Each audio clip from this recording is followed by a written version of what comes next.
Bonjour, bienvenue à cette séance du Conseil du 18 janvier 2022. Tout d'abord, au nom de tout le Conseil municipal, je tiens à vous souhaiter encore une fois une bonne et heureuse année. Et je profite de cette occasion pour vous faire une petite mise à jour au sujet des comités. Alors, je suis heureux de vous faire savoir que tous les comités sont en voie d'être redémarrés, que ce soit le loisir, l'environnement, la circulation, etc. Bref, tous les comités. Et au cours des prochaines semaines, le service des communications devrait être en mesure de vous fournir plus de détails à ce sujet. Je vous invite donc de rester à l'écoute. Avant qu'on débute la séance, Maître Patton, pouvez-vous confirmer que nous avons quorum? Oui, Monsieur le Président. Donc, le quorum étant atteint, la séance peut débuter. Merci, Maître Patton. Alors, nouvelle année, nouvelle façon de faire. Nous allons débuter la séance du Conseil avec la période des questions au lieu de la mettre à la fin. Pour ceux qui se demandent pourquoi, mais c'est simplement parce qu'on me dit que ça se fait comme ça dans plusieurs autres municipalités et on nous l'a demandé à plusieurs reprises. Donc, on débute avec la période des questions. Madame Leclerc, nous avons reçu 3 questions. Effectivement, Monsieur le Président. Alors, la première question vient de Monsieur Mario Corriveau. Donc, Monsieur Corriveau nous demande, sur le site Web de la Ville, il est possible actuellement de retrouver plusieurs règlements dans la section Services sous l'onglet Règlements, classés par ordre alphabétique de sujets, ce qui est très bien. Comme tous les sujets ne sont pas couverts, la recherche des règlements n'est pas toujours possible. Pour les nouveaux règlements, on peut les voir, mais pour une courte période seulement, avant leur approbation par le Conseil.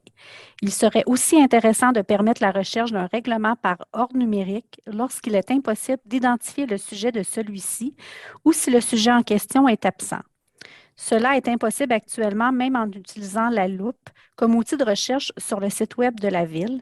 Je vous donne un exemple de règlement récent de décembre 2021, comme le 1481-M ou le 1479-M. Il m'est impossible de le retracer.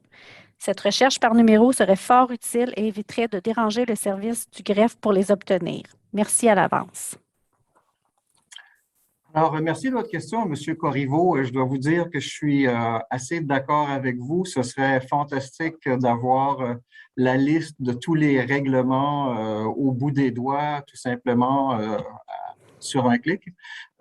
Puis ce serait aussi, effectivement, ce serait bien de pouvoir faire une recherche par numéro de règlement. Là, je vous dis tout de suite, comme vous le savez, je ne suis pas un concepteur de site Web, mais au service des communications, on me dit que malheureusement, le site n'a pas été, quand le site a été conçu il y a quelques années, il n'a pas été conçu dans cette optique-là. Donc, c'est un peu plus compliqué que ça peut en avoir l'air. Ce qui fait que moi, ce que je peux vous répondre pour le moment, c'est qu'on va en discuter à l'interne. On va regarder les coûts que ça engendrerait de modifier le site Web pour pouvoir faire ça. Mais je vous promets, que je vais vous revenir assez rapidement à ce sujet. Madame Leclerc. Oui, Monsieur le Président. Donc, la question numéro 2 de Monsieur Éric Cyr. Bonjour, Monsieur le maire. Vous avez annoncé le début des samedis du maire en janvier 2022. Nous sommes à la mi-janvier et j'aimerais connaître la date du premier samedi. Je ne suis pas au courant de la formule que vous aviez en tête, mais j'ai hâte de pouvoir échanger avec vous. Malgré la pandémie, serait-il possible d'ajuster la formule afin qu'elle puisse débuter en janvier 2022? Merci. Alors, merci, M. Cyr. Effectivement, vous avez raison. L'intention, c'était d'implanter les samedis du maire dès le mois de janvier. Malheureusement, les conditions sanitaires nous ont mis un petit peu les bâtons dans les roues, si je peux dire. Ce qui fait qu'aujourd'hui, je suis un peu comme tout le monde, je suis un peu en attente des annonces du gouvernement pour la suite des choses. Le service de communication devrait être en mesure de faire des annonces en temps et lieu pour les prochains samedis du maire. Est-ce que ce sera en février, en mars? Comme je vous dis, je ne suis pas certain, ça va dépendre des annonces du gouvernement. Mais je tiens à vous préciser, M. Cyr, en attendant que si jamais il y a quoi que ce soit, si vous avez quelque chose, des sujets à aborder, quelque chose qui vous tracasse, quelque chose qui est urgent, vous savez, l'hôtel de ville est ouvert sur rendez-vous. Alors, comme je vous dis, s'il y a quoi que ce soit, n'hésitez pas de contacter mon adjointe et puis ça me fera plaisir de vous rencontrer puis de discuter de vos préoccupations avec vous. Alors, je vous remercie encore, M. Cyr. Madame Leclerc. Oui, Monsieur le Président. Donc, la question numéro 3 de Monsieur Vincent Merlin, qui va comme suit. J'aimerais savoir si la municipalité a terminé l'analyse du dossier de pavage de la rue Joanne et quand ce projet verra le jour. Pour référence, j'avais soumis une demande d'information à la séance du Conseil du 8 septembre 2020 concernant, 1, la possibilité de construire un réseau d'eau potable pour desservir la rue Joanne, ainsi que 2, la possibilité de réaliser des travaux de pavage pour la rue. Dans une réponse que j'ai reçue le 16 mars 2021, on me disait que le service du génie de la municipalité travaillait à l'estimation des coûts d'un tel projet et que cet estimé serait ensuite présenté au conseil municipal. Cordialement. Madame Fontaine, je pense que c'est votre domaine. Est-ce que vous souhaitez répondre à cette question? Certainement. Merci, M. Merlin, pour votre question. Donc, tel que mentionné le 23 novembre dernier lors de notre assemblée, les estimés sont terminés. Le dossier a été présenté au conseil. La prochaine étape, c'était de rencontrer les résidents de la rue Joanne afin de présenter les coûts relatifs au pavage de la rue, discuter du mode de financement des échéanciers. Tout ça devait avoir lieu en janvier. Cependant, puisqu'on voulait le faire en présentiel, les mesures sanitaires nous ne le permettent pas. Donc, ce sera reporté à une date ultérieure, dépendamment de l'évolution de la pandémie. Et d'ailleurs, une lettre vous sera acheminée d'ici quelques jours là, à tous les résidents de la rue Joanne. J'espère que ça répond à votre question. Mais n'hésitez pas. Merci. Merci, Madame Fontaine. Alors, puisqu'on n'a pas d'autres questions, on va donc passer au point 2.1, qui est l'adoption de l'ordre du jour. Est-ce qu'il y a quelqu'un pour le proposer? Oui, Monsieur le maire, donc je propose que l'ordre du jour de la présente séance soit adopté tel que présenté. Je vais l'appuyer. Merci. On passe au point 2.2, l'adoption des procès-verbaux. Donc, on parle des procès-verbaux de la séance ordinaire du 6 décembre 2021, les procès-verbaux des séances extraordinaires du 14 décembre 2020-21, celles qui ont été tenues à 18h30, à 18h45 et à 19h, ainsi que le procès-verbal de la séance extraordinaire du 17 décembre 2021 à 8h AM. Quelqu'un qui propose? Donc, oui, Monsieur le Président, je vais proposer d'adopter tel que rédigé le procès-verbal de la séance ordinaire du 6 décembre 2021 à 18h, celui de chacune des séances extraordinaires du 14 décembre 2021, respectivement à 18h30, 18h45 et 19h, ainsi que celui de la séance extraordinaire du 17 décembre 2021 à 8h. Je vais l'appuyer. Merci. 2.3, appui financier et demandes diverses. Aide financière à la Société d'histoire de la Prairie de la Magdeleine. Quelqu'un pour le proposer? Oui, avec plaisir. Donc, attendu qu'en vertu de la politique d'accréditation et de soutien des organismes et particuliers, la Société d'histoire de la Prairie de la Magdeleine, SHLM, est un organisme mandataire et qu'à ce titre, elle peut soumettre une demande de soutien financier ponctuel. Attendu qu'en vertu du protocole d'entente concernant l'acquisition et la conservation d'ouvrages généalogiques entre la Ville et la SHLM, la Ville doit confirmer annuellement sa contribution financière pour l'achat de nouveaux livres. Attendu que la Société d'histoire de la Prairie de la Magdeleine désire souligner en 2022 ses 50 ans d'existence en proposant des activités variées et éducatives, je propose d'accorder une aide financière de 35 000 $ à la Société d'histoire de la Prairie de la Magdeleine pour lui permettre de poursuivre sa mission.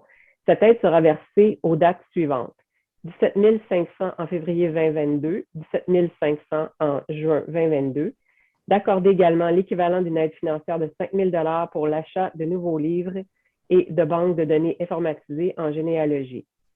Le tout sera géré par la responsable de la bibliothèque, Léo Lecavalier. D'accorder finalement une aide financière de 2 500 $ applicable aux activités présentées dans le cadre du 50e anniversaire de fondation de l'organisme, selon la politique d'accréditation et de soutien aux organismes présentement en vigueur. Quelqu'un pour l'appuyer? Oui, je vais l'appuyer, M. le Président. Merci beaucoup. Prochain point, l'aide financière à une athlète, laprérienne en triathlon. Qui propose? Je propose. Attendu que Mme Mayra Caro est une triathlète de la Prairie faisant partie de l'équipe du Québec, attendu que la Ville juge opportun d'encourager Mme Caro à poursuivre ses objectifs sportifs, attendu qu'en vertu de la politique d'accréditation et de soutien des organismes et particuliers, un soutien financier peut être accordé à un athlète laprairien faisant partie de l'équipe du Québec. Je propose donc d'accorder pour l'année 2022 une aide financière de 250 $ à Mme Mayra Caro à titre de membre de l'équipe du Québec en triathlon. Je vais appuyer cette demande. Merci. En passant, Mme Mayra, si vous êtes à l'écoute, je tiens tout simplement à dire que j'ai vu passer votre lettre au mois de novembre, si ma mémoire est bonne, votre demande d'appui. Et je tiens juste à vous féliciter. Je pense que vous êtes dans le triathlon depuis l'âge de 6 ans. C'est votre deuxième année dans Équipe Québec. Et puis, je tenais tout simplement à vous féliciter pour votre persévérance. Prochain point, demande d'autorisation pour tenir une course pour une levée de fonds dans les rues et le sentier multifonctionnel de la Prairie. Quelqu'un pour le proposer? Oui, avec plaisir, M. le Président. Alors, attendu que Mme Karine Hamel, résidente de la Prairie, désire organiser une course à pied afin d'amasser des fonds pour la Fondation canadienne des tumeurs cérébrales dans les rues et le sentier multifonctionnel de la Ville, attendu que la course d'une durée de 24 heures débutera le samedi 21 mai 2022 à 8 heures, attendu que le départ aura lieu devant le 15 rue Charlotte-le-Duc et que les coureurs parcourront une boucle de 6,7 km, attendu qu'une vingtaine de coureurs participeront à la course, je propose d'autoriser la course organisée par Mme Karine Hamel, laquelle se tiendra dans les rues de la Prairie et dans le sentier multifonctionnel le samedi 21 mai 2022 à partir de 8 heures, et cela pour une période de 24 heures, le tout afin d'amasser des fonds pour la Fondation canadienne des tumeurs cérébrales. Bien appuyé. Merci. 2.4, dépôt de la liste des employés surnuméraires, occasionnels, temporaires et étudiants embauchés par la directrice générale. Maître Patton, cette liste sera déposée aux archives. Tout à fait, Monsieur le Président. Merci. 2.5, dépôt des rapports d'audit de la Commission municipale du Québec. Maître Patton, encore une fois, est-ce que ces rapports seront déposés au Conseil? Oui, Monsieur le Président, les rapports seront déposés. Merci. À titre d'information pour ceux qui écoutent, ce sont les rapports qui portent sur l'adoption du budget et du PTI. 2.6, désignation des représentants de la Couronne Sud pour les postes de membres du conseil d'administration d'EXO, le réseau de transport métropolitain. Quelqu'un pour le proposer? Oui, je vais le faire, Monsieur le Président. Attendu qu'en vertu de la loi, les 40 municipalités locales de la Couronne Sud ont le pouvoir de procéder à la désignation des membres du conseil d'administration d'EXO en adoptant une résolution par leurs conseils respectifs qui indique le nom des candidates que le conseil propose en regard des postes à combler. Attendu la transmission des 4 candidatures suivantes aux officiers de la table des préfets et élus de la Couronne Sud et leur dépôt lors de la séance du conseil de la table du 30 novembre 2021. Monsieur Pierre Séguin, maire de la ville de l'Île-Perrot, Monsieur Éric Allard, maire de la ville de Châteauguay, Madame Alexandra Labbé, mairesse de la ville de Chambly, Monsieur Mario Lemay, maire de la ville de Sainte-Julie. Attendu que 2 de ces candidatures proviennent des MRC de l'Est de la Couronne Sud et que 2 proviennent de l'Ouest, ce qui reflète le consensus de la table des préfets et élus de la Couronne Sud visant à ce que les postes de membres du conseil d'administration d'EXO attitrés au secteur de la Couronne Sud soient répartis à travers l'ensemble du territoire visé. Je propose de désigner les personnes suivantes pour les postes de membres du conseil d'administration du réseau de transport métropolitain EXO. Monsieur Pierre Séguin, maire de la ville de l'Île-Perrot, Monsieur Éric Allard, maire de la ville de Châteauguay, Madame Alexandra Labbé, mairesse de la ville de Chambly, et Monsieur Mario Lemay, maire de la ville de Sainte-Julie. Quelqu'un pour appuyer? Je vais l'appuyer. Merci. 2.7, approbation du règlement d'emprunt numéro 2021-03 de la Régie d'assainissement des eaux du bassin de la Prairie, communément appelée la RABEL. Quelqu'un pour le proposer? Oui, je vais le proposer, Monsieur le Président. Donc, je propose d'approuver le règlement d'emprunt numéro 2021-03 de la Régie d'assainissement des eaux du bassin de la Prairie, Rabel, décrétant la réalisation de travaux correctifs sur l'usine de biométhanisation et équipements connexes au site de la station d'épuration et un emprunt de 11 630 799 $ tel que soumis à la présente séance. Je vais l'appuyer. Merci. 2.8, nomination des représentants du conseil municipal au comité de protection du patrimoine bâti. Quelqu'un pour le proposer? Monsieur le maire, donc attendu qu'en vertu du règlement numéro 1344-M concernant la protection des bâtiments à valeur patrimoniale situés à l'extérieur du site patrimonial déclaré, le mandat des membres du comité est d'une durée d'1 an. Je propose de nommer les conseillères Sylvie Major et Marie-Ève Plante-Hébert, ainsi que le conseiller Vincent Noël pour agir à titre de membre du comité de protection du patrimoine bâti pour l'année 2022. Je vais l'appuyer. Merci. 2.9, nomination des membres du comité de toponymie. Quelqu'un pour le proposer? Oui, je vais le faire, Monsieur le Président. Je propose de nommer la conseillère Marie-Ève Plante et le conseiller Vincent Noël pour agir à titre de membres élus du comité de toponyme, de désigner le directeur du service de l'urbanisme, M. Frédéric No, pour agir à titre de secrétaire du comité, et que le conseiller Vincent Noël agisse à titre de président de ce comité. Je vais l'appuyer, Monsieur le Président. Merci. 2.10, nomination d'un représentant du conseil municipal substitut auprès de l'Office municipal d'habitation de Roussillon-Est. Qui le propose? Je vais le faire, Monsieur le Président. Alors, je propose de nommer le conseiller Vincent Noël à titre de représentant du conseil municipal substitut auprès de l'Office municipal d'habitation de Roussillon-Est. Je vais l'appuyer. Merci. 2.11, remplacement d'un représentant du conseil municipal au comité de retraite des employés de la ville de La Prairie. Quelqu'un pour le proposer? Je propose de remplacer M. Frédéric Galante par Mme Sylvie Major à titre de représentante du conseil municipal au comité de retraite des employés de la ville de La Prairie à compter de ce jour. Je vais l'appuyer. Merci. Soit dit en passant que mon nom s'est retrouvé là un peu par erreur. Madame Major, je vous félicite pour cette nomination. Je suis sûr que ce comité sera entre de très bonnes mains. 2.12, position de la Ville sur le maintien de l'entente avec la Régie intermunicipale de Police-Roussillon. Quelqu'un pour le proposer?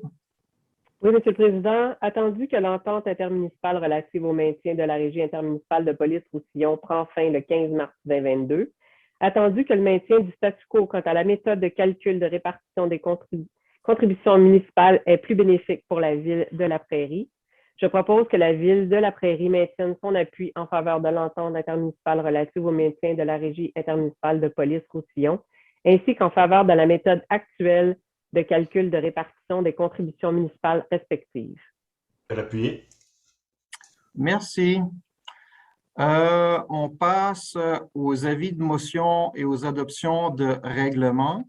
Donc, le 4.1, à l'adoption du règlement numéro 1480-M, modifiant le règlement numéro 1281-M concernant le comité consultatif d'urbanisme. Qui le propose?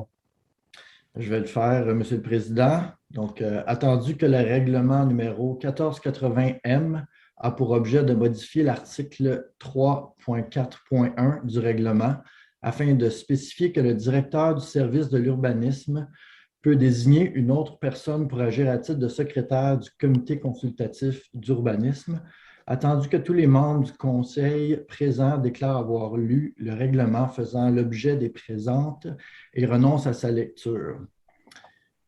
Donc, je propose d'adopter le règlement numéro 1480M, modifiant le règlement numéro 1281M concernant le comité consultatif d'urbanisme. Je vais l'appuyer. Merci. On passe au 4.2, l'adoption du second projet de règlement numéro 1250-46, amendant le règlement de zonage numéro 1250 afin de modifier la limite des zones C212 et H216. Quelqu'un pour le proposer? Oui, je vais le faire, Monsieur le Président. Attendu qu'une consultation écrite a eu lieu du 17 au 31 décembre 2021 en remplacement du processus usuel de consultation. Attendu qu'aucun commentaire n'a été reçu. Je propose donc d'adopter le second projet de règlement numéro 1250-46, amendant le règlement de zonage numéro 1250 afin de modifier les limites des zones C212 et H216. Je vais l'appuyer. Merci. 4.3, présentation et dépôt du projet de règlement numéro 1482-M, modifiant le règlement numéro 1267-M, prévoyant certaines mesures relatives aux alarmes incendies non fondées en vue d'améliorer la prévention des incendies et la sécurité publique. Qui veut proposer le projet? Oui, je vais le faire, Monsieur le Président. Donc, pour expliquer, ce projet de règlement a pour objet de modifier la définition d'alarme non fondée ainsi que la définition de système d'alarme incendie, ainsi d'en clarifier la portée. Merci beaucoup. On passe au point 4.4. Un avis de motion. Est-ce que quelqu'un devait appuyer Maître Patton? Non, ça va. Non. OK. Pardon. Donc, au point 4.4, l'avis de motion 2022-01 par rapport au règlement numéro 1482-M, modifiant le règlement numéro 1267-M, prévoyant certaines mesures relatives aux alarmes incendies non fondées en vue d'améliorer la prévention des incendies et la sécurité publique. Est-ce que quelqu'un veut présenter l'avis de motion? Oui, donc, je poursuis. Je donne avis de motion qu'à une prochaine séance de ce Conseil sera présenté un règlement numéro 1482-M, modifiant le règlement numéro 1267-M, prévoyant certaines mesures relatives aux alarmes incendies non fondées en vue d'améliorer la prévention des incendies et la sécurité publique. Merci, Mme Fontaine. On passe au point numéro, à l'octroi de contrat, pardon, le point 5.1. L'octroi d'un contrat pour les services d'entretien des systèmes de ventilation, de climatisation, de chauffage et d'humidification des bâtiments municipaux. Qui le propose? Oui, je vais le faire, M. le maire. Donc, attendu que la Ville a procédé par demande de prix avec mise en concurrence auprès de 2 entreprises pour les services d'entretien des systèmes de ventilation, de climatisation, de chauffage et d'humidification des bâtiments municipaux pour 1 an, débutant le 19 janvier 2022, avec la possibilité de reconduire le contrat pour une année additionnelle. Attendu que 2 soumissions ont été reçues et que les soumissionnaires sont les suivants.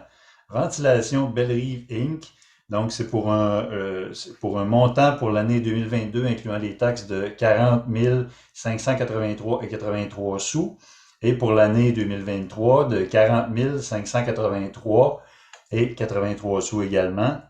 Ensuite, la compagnie Les Industries Performer Inc. pour 55 906,59 sous pour 2022 et pour 2023, c'est le même montant. Donc, attendu que l'estimé pour ce contrat pour 2 ans était de 80 000 $, je propose donc d'octroyer le contrat pour les services d'entretien des systèmes de ventilation, de climatisation, de chauffage, d'humidification des bâtiments municipaux pour 1 an, débutant le 19 janvier 2022, au plus bas soumissionnaire conforme, soit Ventilation Bellerive Inc., au prix unitaire soumissionné, pour un total de 40 583,83 sous, taxes incluses. La demande de prix TP-21-204, la soumission et la présente résolution forment la convention liant les parties. Je propose d'autoriser le directeur du service des travaux publics ou son représentant à se prévaloir de l'option de renouvellement d'1 an, le cas échéant. Je propose finalement d'autoriser le directeur du service des travaux publics ou son représentant à signer le contrat ainsi que les documents y afférents. Je vais l'appuyer. Merci. 5.2, octroi d'un service, Octroi d'un contrat de service arboricole pour abattage d'arbres. Qui le propose? Je vais le faire, M. le Président. Donc, attendu que la Ville a demandé par appel d'offres public des soumissions pour services arboricoles pour abattage d'arbres, attendu que 3 soumissions ont été reçues et que les soumissionnaires sont les suivants. Donc, émondage SBP pour un montant incluant les taxes de 94 078,29 $. Dessouchage Roussillon pour un montant incluant les taxes de 187 075,84 $. Arboriculture de Beauce incorporée pour un montant de 231 444,70 $, incluant les taxes. Attendu que l'estimé pour ce contrat était de 200 000 $. Je propose d'octroyer le contrat pour services arboricoles pour abattage d'arbres au plus bas soumissionnaire conforme, soit émondage SBP, au prix unitaire soumissionné pour un total de 94 078,29 $, taxes incluses. Les documents d'appel d'offres TPAO-2021-09, la soumission et la présente résolution forment la convention liant les parties. Je propose aussi d'autoriser le directeur des services des travaux publics ou son représentant à signer le contrat ainsi que tous les documents y afférents. Je vais appuyer. Merci. 5.3, autorisation de signature pour le renouvellement du contrat d'entretien et de soutien des logiciels PG Solutions. Quelqu'un pour le proposer? Oui, je vais le faire, M. le Président.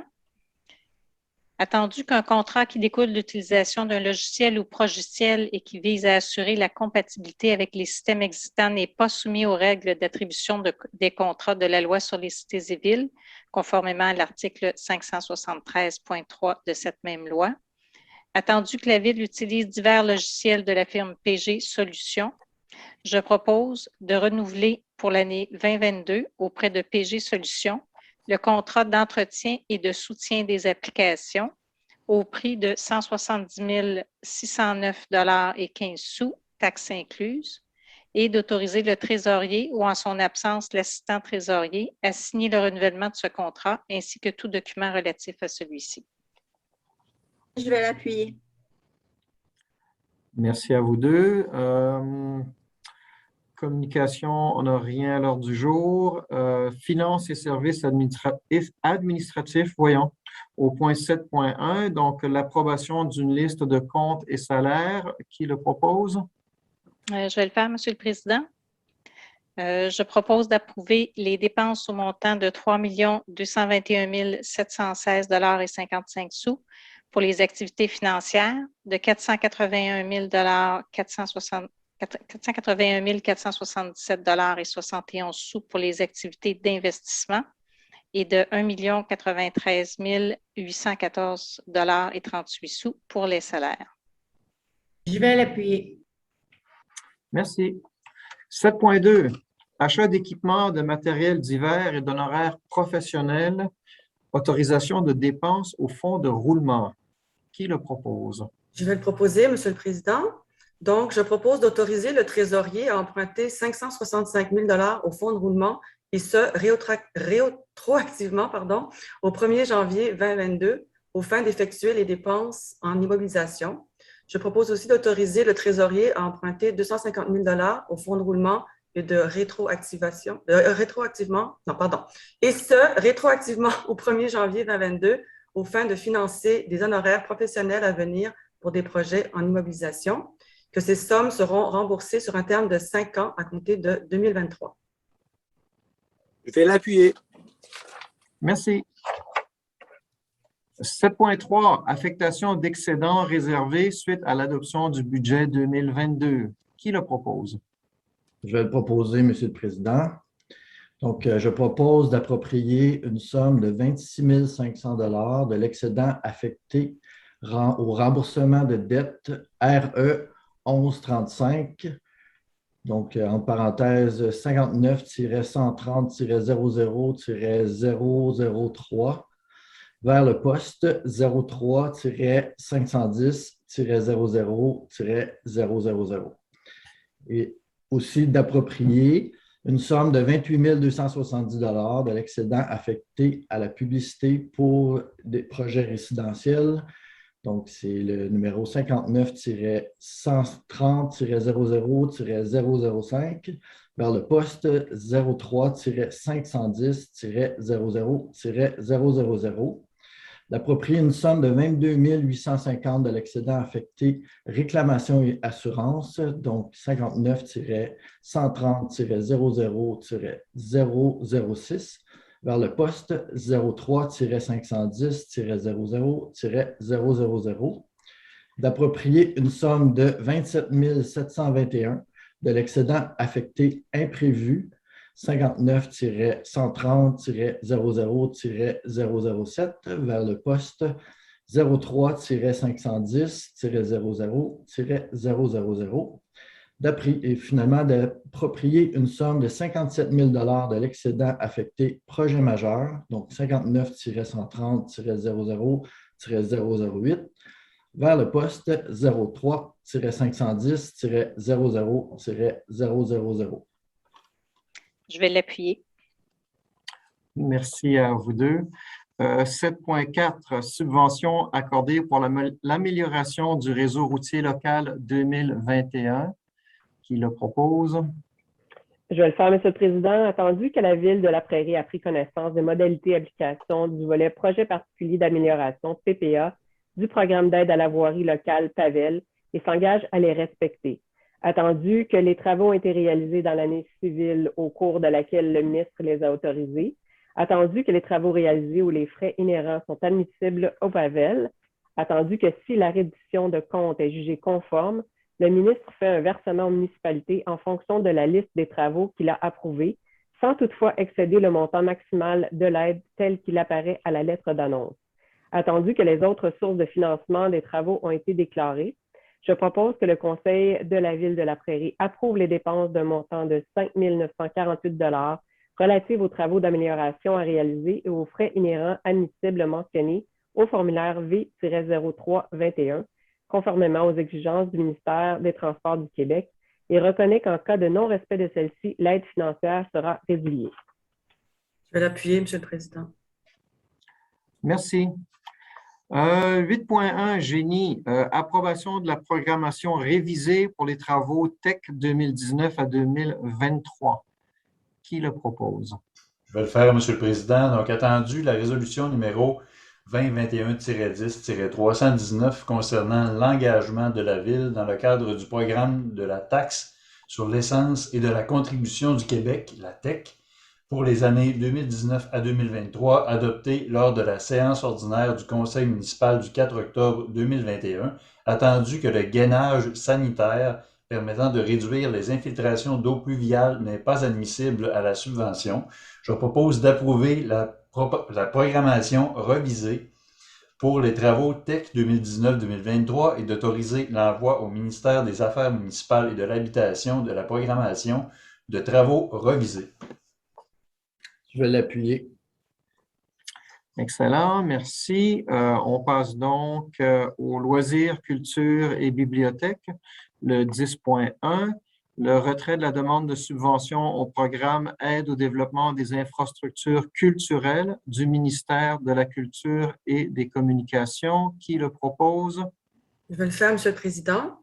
Attendu l'adoption du budget municipal 2022 en date du 14 décembre 2021, attendu l'adoption du programme triennal d'immobilisation pour les années 2022, 2023 et 2024 en date du 14 décembre 2021, je propose de retirer la demande de subvention auprès du ministère de la Culture et des Communications pour le projet de construction d'une nouvelle bibliothèque dans le programme Aide au développement des infrastructures culturelles.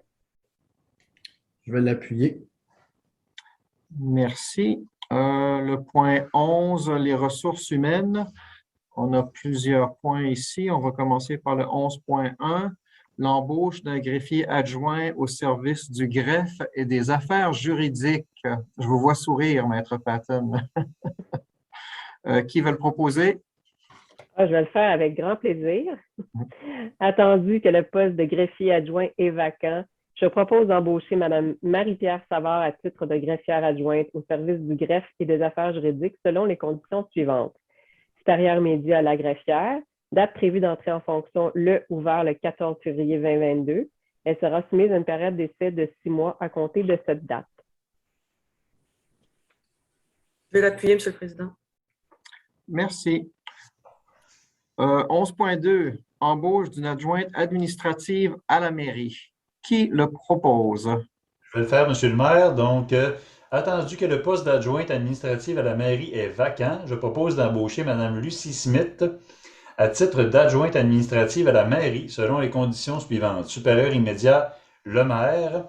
Date prévue d'entrée en fonction le ou vers le 25 janvier 2022 et elle sera soumise à une période d'essai de 6 mois à compter de cette date. Félicitations, Monsieur le maire. Je vais l'appuyer. Merci, M. Girard. Merci, Mme Laroche. Et si vous êtes à l'écoute, on a bien hâte de vous voir. Mme Smith. 11.3, nomination d'un lieutenant à temps partiel au service de sécurité incendie. Qui pour le proposer? Je vais le faire.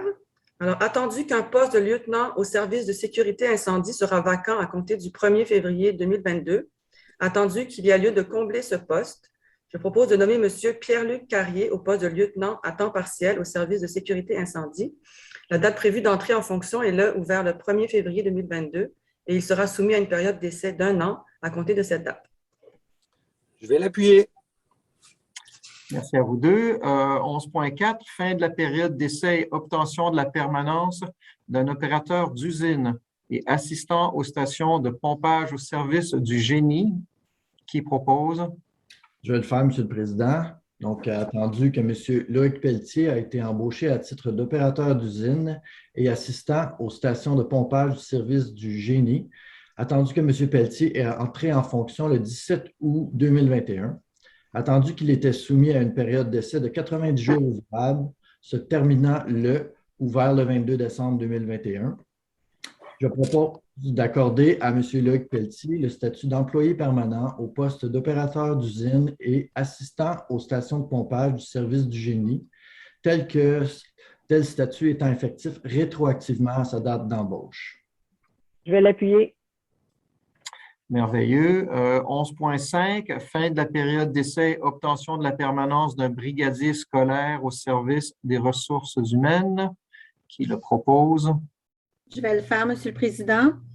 Attendu que M. Normand Desmarais a été embauché, a été embauché à titre de brigadier scolaire à semaine réduite pour le service des ressources humaines, attendu que M. Desmarais est entré en fonction le 8 juin 2021, attendu qu'il était soumis à une période d'essai de 90 jours ouvrables se terminant le ou vers le 10 janvier 2022, je propose d'accorder à M. Normand Desmarais le statut d'employé permanent au poste de brigadier scolaire à semaine réduite pour le service des ressources humaines, tel statut étant effectif rétroactivement à sa date d'embauche.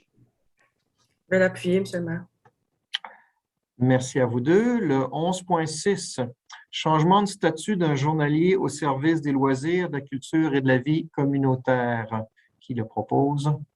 Oui, je vais le proposer. Attendu que M. Michel Charland occupe le poste de journalier surnuméraire au sein du service des loisirs, de la culture et de la vie communautaire depuis le 1er juin 2019, attendu qu'il y a lieu de changer le statut de M. Charland afin qu'il devienne employé régulier, je propose d'octroyer à M. Michel Charland le statut de salarié régulier col bleu à temps plein au service des loisirs, de la culture, de la vie communautaire à compter du 19 janvier 2022. Je vais l'appuyer. Merci.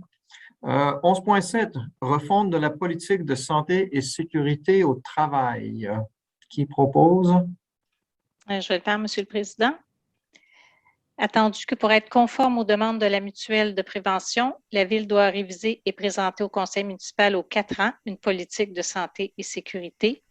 Je propose d'adopter la politique de santé et sécurité au travail refondue en janvier 2022. Je vais l'appuyer. Merci. 11.8, abolition du poste de coordonnateur aux affaires politiques. Qui propose? Je vais le faire, M. le Président.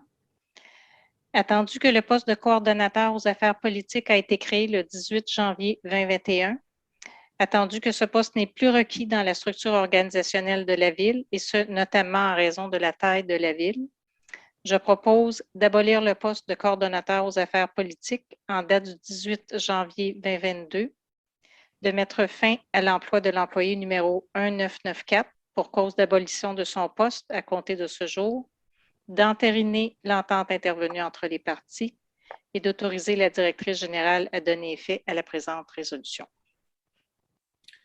Je vais l'appuyer, Monsieur le Président. Merci.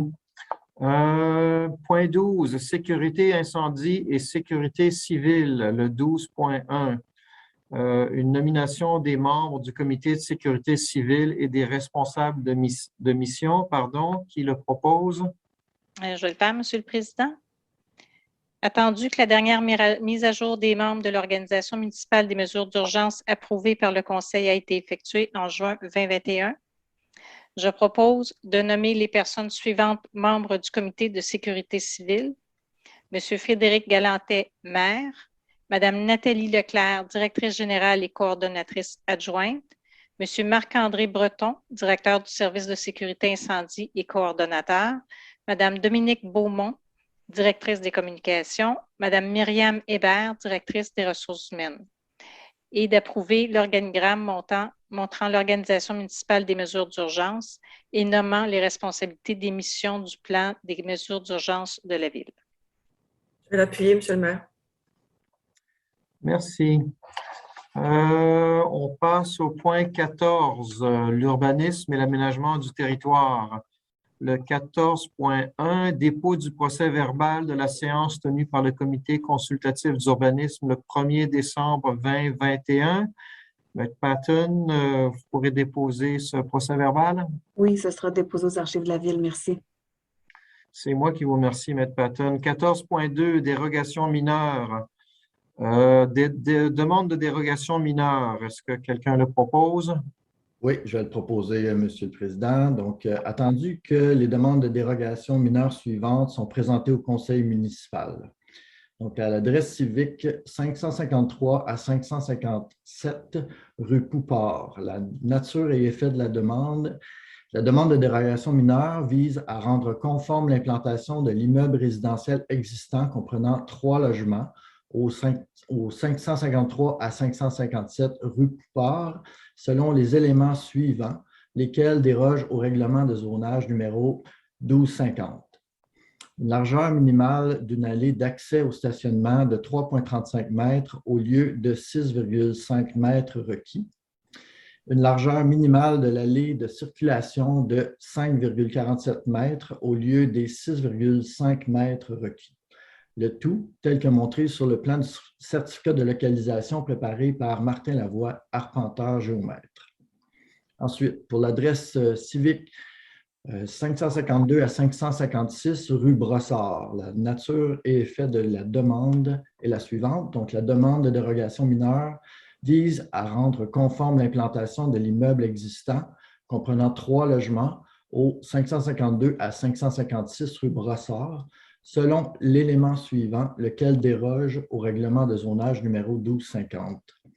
Une largeur minimale d'une allée d'accès au stationnement de 3,45 mètres au lieu des 6,5 mètres requis.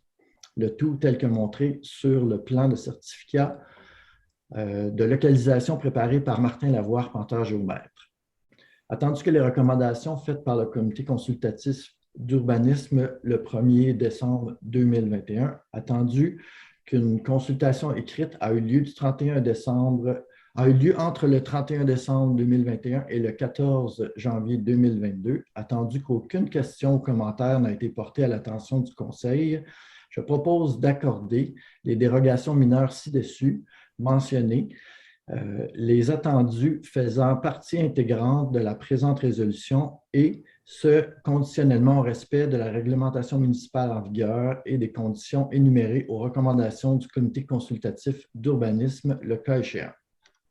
Je vais l'appuyer. Merci.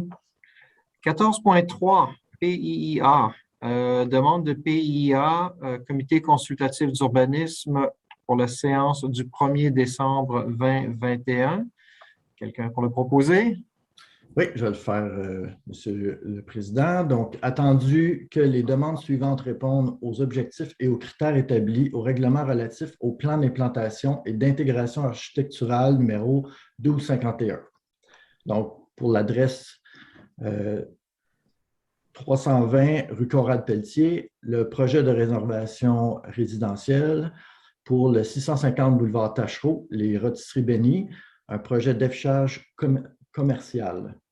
Attendu que les recommandations du comité consultatif d'urbanisme à son procès-verbal de la séance du 1er décembre 2021, je propose d'approuver les demandes submentionnées et ce conditionnellement au respect de la réglementation municipale en vigueur et des conditions énumérées aux recommandations du comité consultatif d'urbanisme, le cas échéant.